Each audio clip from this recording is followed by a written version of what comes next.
So friends, we have a lot to discuss this morning, but especially since we're here on Chanukah, I want to share with you some incredible ideas about Chanukah itself, a very misunderstood and misappreciated, underappreciated holiday that we find ourselves in. Unlike Megillat Esther and Purim, that has an entire tractate, thank you so much my friend, that has an entire tractate dedicated towards it, Chanukah is mentioned in passing in Masechet Shabbat. And over there in Masechet Shabbat, it talks about the Nerot, it talks about the candles, it talks about the reason for the war, and we don't get too much. Now, one reason, of course, is that Purim came about 200 years before, and we have an entire Megillah that we read on it. So we have what to talk about. We can darshan, we can double click on a lot of the ideas when it comes to Purim. But Chanukah is seemingly an outlier. Chanukah seems to be with us, and yet the amount of information we have comes from a variety of sources, but the Gemara and the main source of Mefarshim have to kind of figure out and piece together what exactly is going on. Even a simple question like why it's an 8-day holiday. Simple question like that. How many holidays do we have the last 8 days that go from one month to another month, that have a Rosh Chodesh inside them and a Shabbat inside them? It's a very unusual thing, very mysterious. So we have to investigate this a little bit, and we have to talk about the number 8, because no understanding of Chanukah is going to be understood without understanding the number 8. What is it about Shmona that makes it stand out, that it lasts so long? What is it about? So the first question we always have is, well, first of all, it should be a 7-day holiday.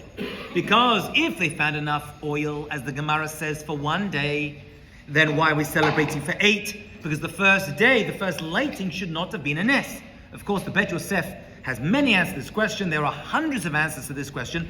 Usually the most accepted answer among Klal Yisrael, Elam Yisrael, is that even finding the oil itself was a nes.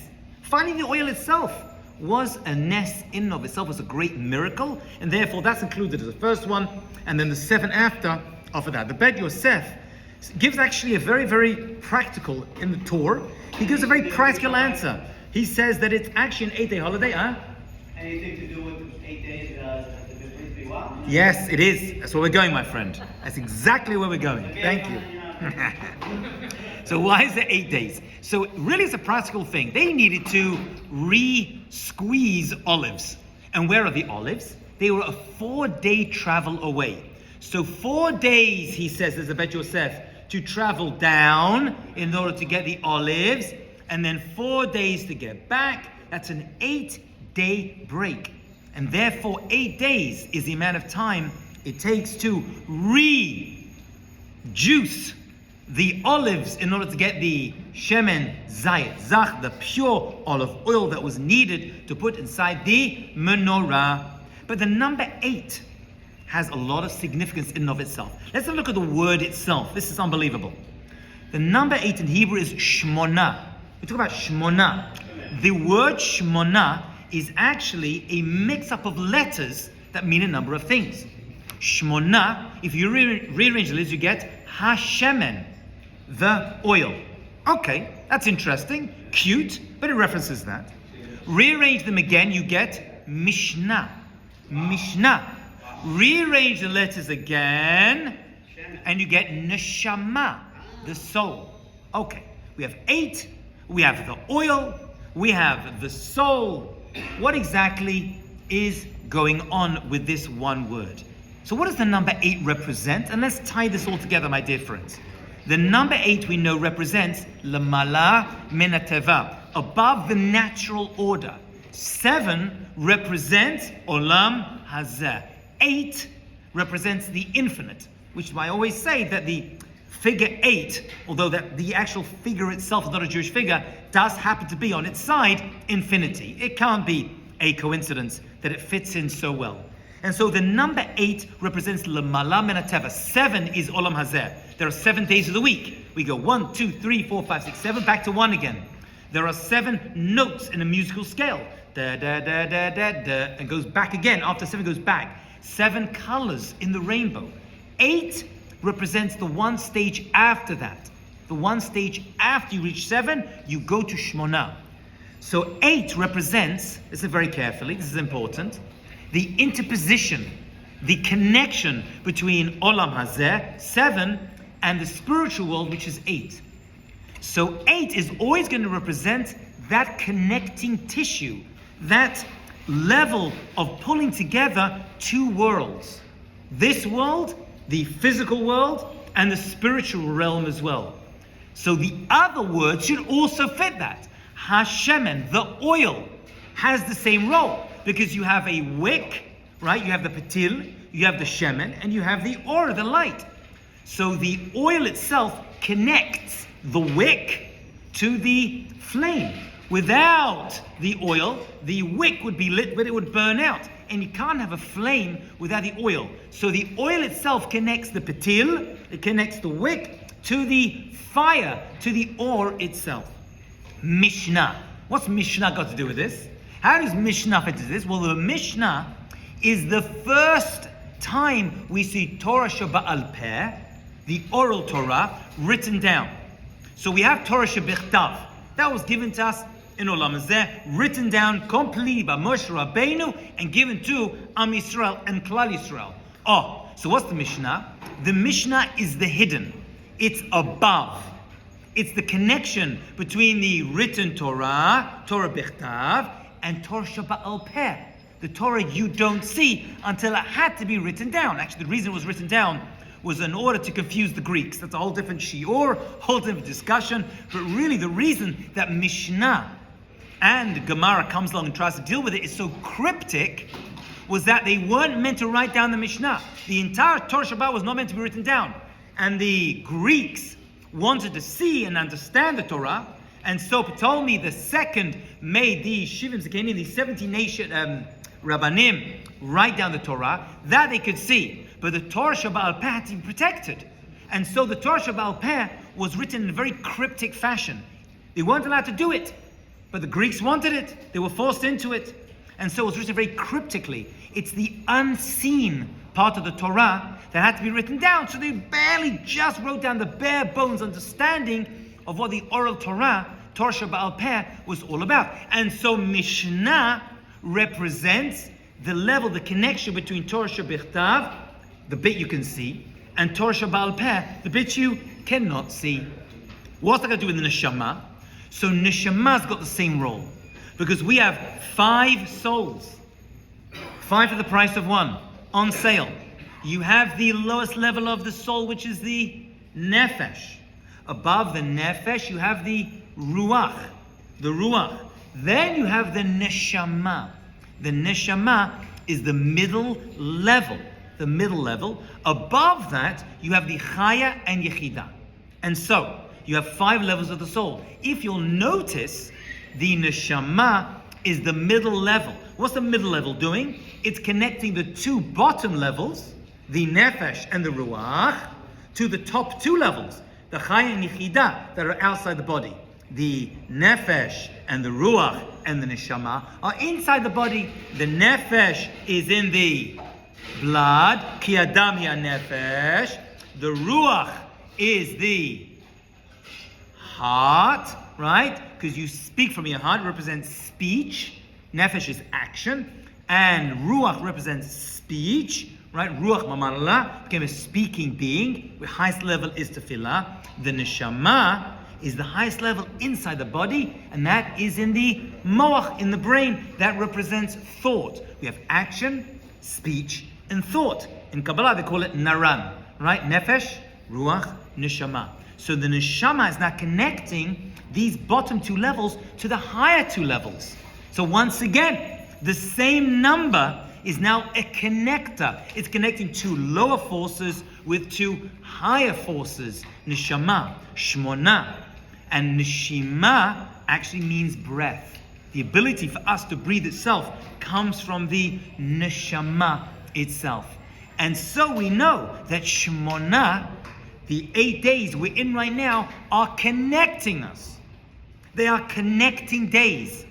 Why do we need connection now specifically?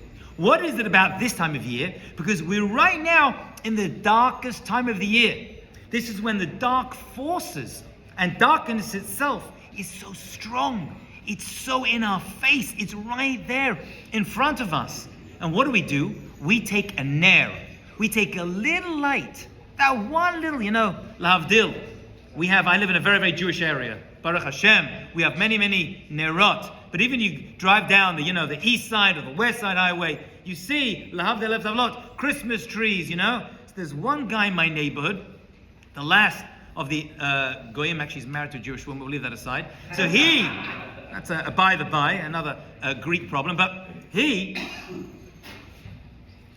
put up so much decorations outside that the electricity breaks in my neighborhood, right? He's got this globe outside, he's got the reindeer, he's got Santa, he's got the whole zach, he's got the whole mishpacha there, this time of year, and he lights it up, and the amount of light and that of effort and the blow up and Ribono Shel Olam, he turns it on, So you're driving down the street, and you see little light, and then you're overcome with these, multi-watted lights shining, blinding you as you drive past his house, that all the lights in everyone else's house start to flicker when he turns it on. It's very unusual. Why wouldn't HaKadosh Baruch Hu, why would the Chachamim rather say, you know what, comes on Chanukah, and make a fire, a big bonfire in your front yard. Make that it. Anyway, we're being mefarsem, right? Nisa. So why exactly is there one little light? So that little light, my friends, is the light of the Nes of Chanukah. And we don't get in your face. That little light just sits there as if to say, the light is here. And we're going to be mefarsem, it's pirsum and nisa. We're going to put it in our windows or in Yerushalayim, outside of our houses for you to see. But I'm not going to get into your face. If you want it, it's here. Same with Torah. We don't go around to people's houses, smashing down houses. You better believe in us and you better learn Torah. That's not our way. We say we have light. We have emet. Or lagoyim. If you want it, it's here. It's here. And if you want to be attracted, then come to us and we will teach you the Torah. We will give you this light. But we're not going to go and start shining our lights into other people's faces like this guy on my street. It's not going to work that way. The light that we give is a little simple flame. And that flame is the neshama of Am Yisrael and Klal Yisrael. Because, my friends, and this is very important, Chanukah, most people do not realize this, was the last open miracle that happened to our people. Chanukah was the last Nes Nigla, the last revealed miracle. There were other little miracles that happened, but not en masse, that everyone could see. Because remember, the menorah lit on Har HaBayit and the Beit HaMikdash shone out throughout the entire world. So the last real open miracle that happened to Am Yisrael, Klal Yisrael, happened at this time. After this, there were little spattering nisim, Nes Nigla, revealed miracles are greater than Nes Nistar. So Purim represents the hidden miracle of Am Yisrael, Klal Yisrael, which is great because you have to look deep in order to find it. But you know what's better? We want Nes Nigla. We want revealed miracle because that brings a much greater Kiddush Hashem. That brings a much higher revelation of HaKadosh Baruch Hu. So we don't want the little private, quiet miracles that we all hopefully experience in our lives here and there. We want revealed miracles. The greater the miracle, the greater the Gilui of Hashem Shekhinah, the greater the Kiddush Hashem. We don't want the private ones where you could interpret it as coincidence. We want HaKadosh Baruch Hu. You can't pray for this, right? Al tismoch al nes. We want the miracles that are going to turn over nature. So we have two types of miracles. Listen carefully. Nes Nistar and Nes Nigla. Hidden, revealed. Really, we should be able to see the difference by what we do on these holidays. And we do. Because, my dear friends, we see something unbelievable. Even the toys that we play with on Purim and Chanukah are going to reveal this. We play games on Jewish holidays. These games that we play have great historical significance and great spiritual power as well. Let's have a look at the two toys we play with on Purim and Chanukah, because they should represent everything I just said. So on Purim, What's the toy we play with? The Rashan, the Graga. It makes a noise, right? We wipe out the name of Amalek, of Haman, when his voice is named. What toy do we play with on Chanukah? The dreidel, the sivon, right? Sivon. So the Tameh Minhagim says something unbelievable. This is this amazing idea. It's going to change your life. He says, look at how you spin those two toys. The Graga, the Rashan, is turned around from underneath. The hand grabs the handle and turns it around, and it spins around. Where is the hand? It's under. It's Hashem's hand is below the surface. You cannot see Hashem's hand turning the events of the Purim story.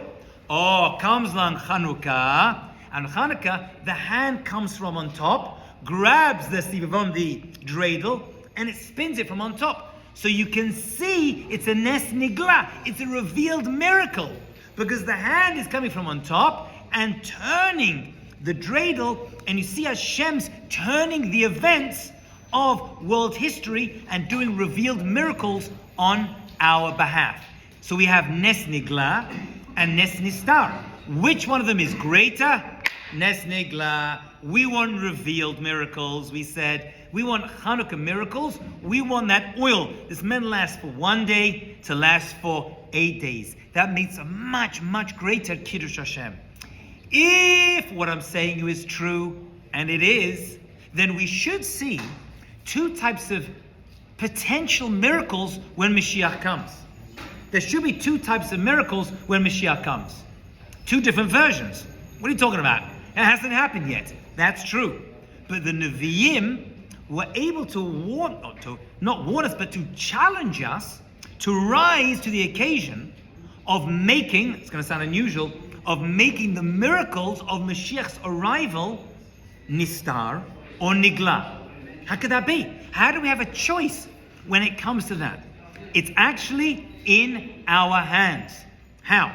So the prophet says that Mashiach can come in one of two ways. One of them is like an ani, like a poor person, rochev al chamor, riding on a donkey. That's the nes nistar version of Mashiach's arrival.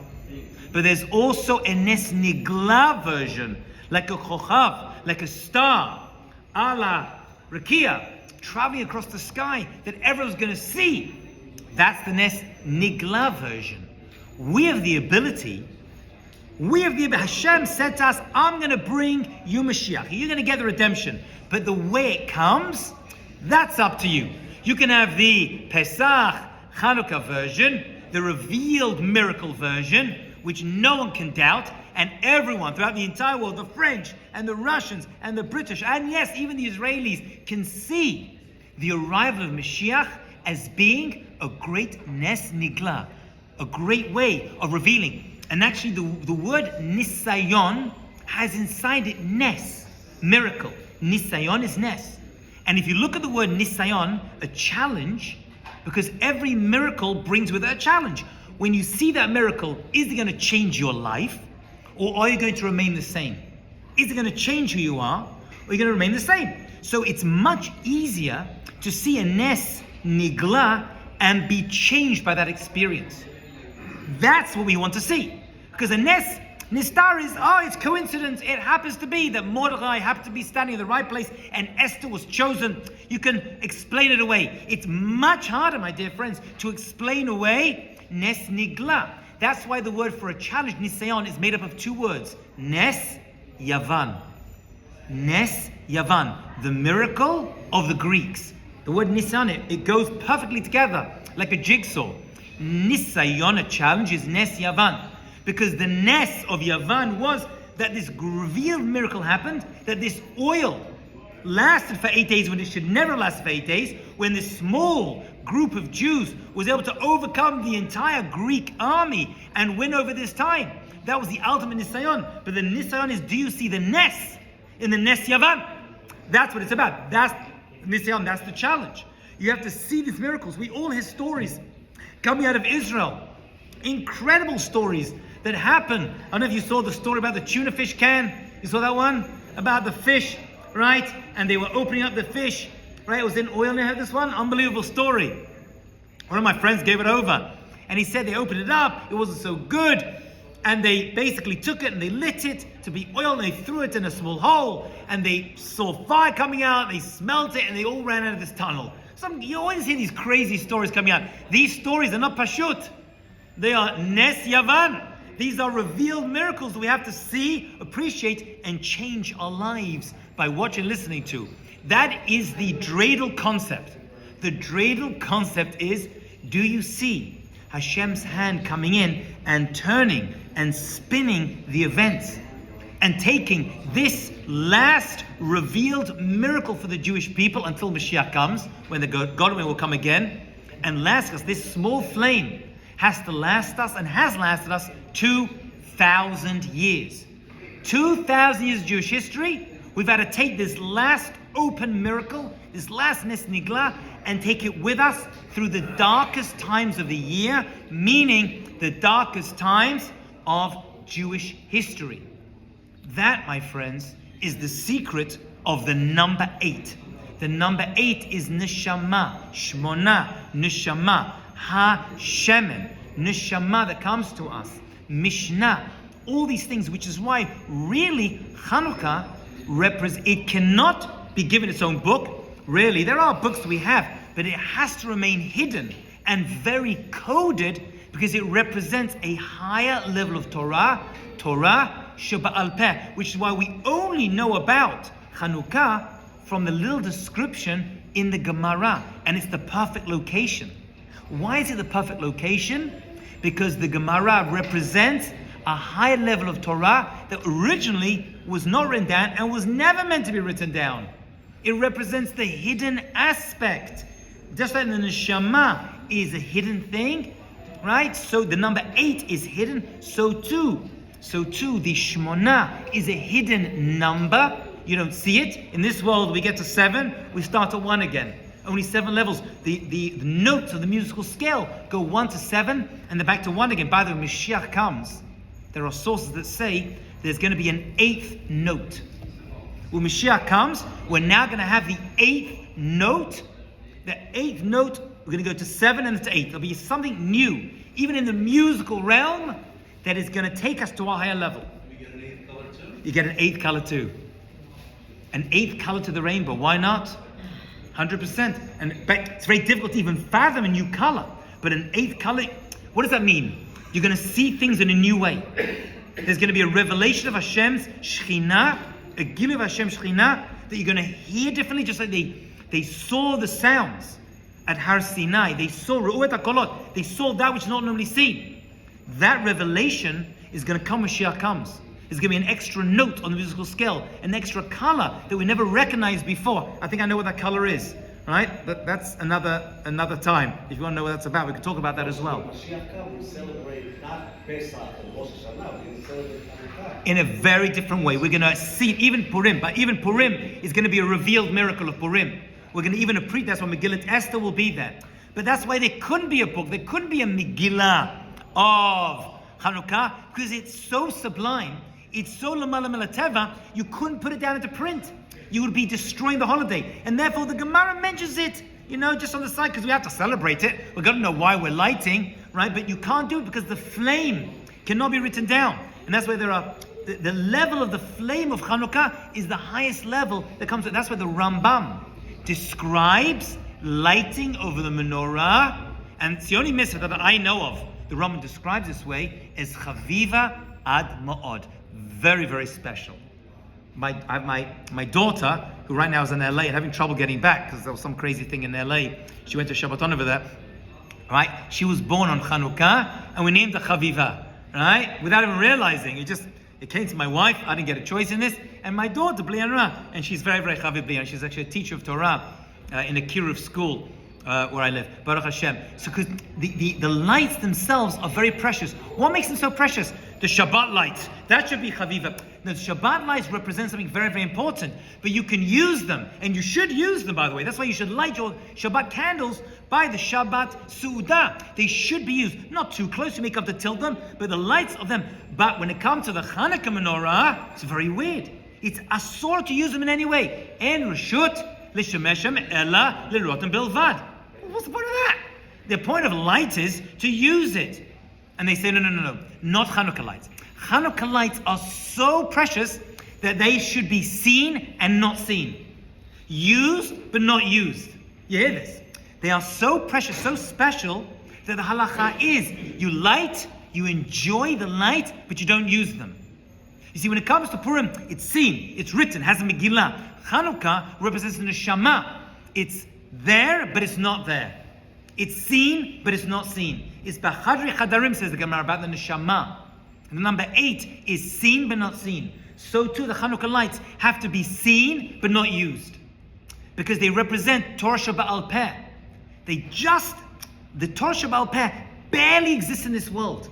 Again, it's that little interposition that connects Olam Hazeh to Olam Haba. That connects that which you can see to that which you cannot see. That's the power of Chanukah. So when you light these lights, you're actually connecting to your neshama.